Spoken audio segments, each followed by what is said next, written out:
April 13వ తేదీన జీవము గల దేవుని మాటలు. లూకా సువార్త 1వ అధ్యాయము 41వ వచనం నుంచి 45వ వచనం వరకు. ఎలిజబెతు మరియ యొక్క వందన వచనము వినగానే ఆమె గర్భంలో శిశువు గంతులు వేసెను. అంతటా ఎలిజబెతు పరిశుద్ధాత్మతో నిండుకొనినదై బిగ్గరగా ఇట్లనెను: స్త్రీలలో నీవు ఆశీర్వదింపబడిన దానవు, నీ గర్భఫలమును ఆశీర్వదింపబడును. నా ప్రభువు తల్లి నా యొద్దకు వచ్చుట నాకు ఎలాగూ ప్రాప్తించెను. ఇదిగో నీ శుభవచనము నా చెవిని పడగానే నా గర్భంలోని శిశువు ఆనందంతో గంతులు వేసెను. ప్రభువు ఆమెకు తెలియజేయించిన మాటలు సిద్ధించును కనుక నమ్మిన ఆమె ధన్యురాలనెను.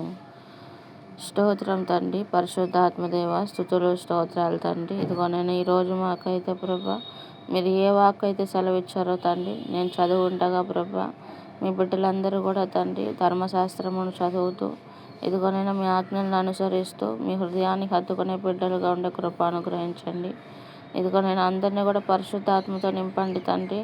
అందరినీ కూడా పరలోక రాజ్యానికి చేరువ చేయండి. నరకానికి అయ్యా తండ్రి తండ్రి తండ్రి తండ్రి వాళ్ళని పంపించొద్దు దేవా. ప్రతి ఒక్కరిని కూడా జ్ఞాపకం చేసుకోండి. ఏ ఒక్కరిని విడిచిపెట్టొద్దు. ఈ దినం తండ్రి ప్రతి ఒక్కరి జీవితంలో ఆశీర్వాదాలు కలిగించమని అయ్యా తండ్రి, శోధనల చేత ఎవరైనా బాధపడుతుంటే ఆ శోధనల నుండి విడుదల కలిగించండి. ఇదిగో నేను వాహన ప్రయాణాలు చేసే వాళ్ళకి జ్ఞాపకం చేసుకోండి.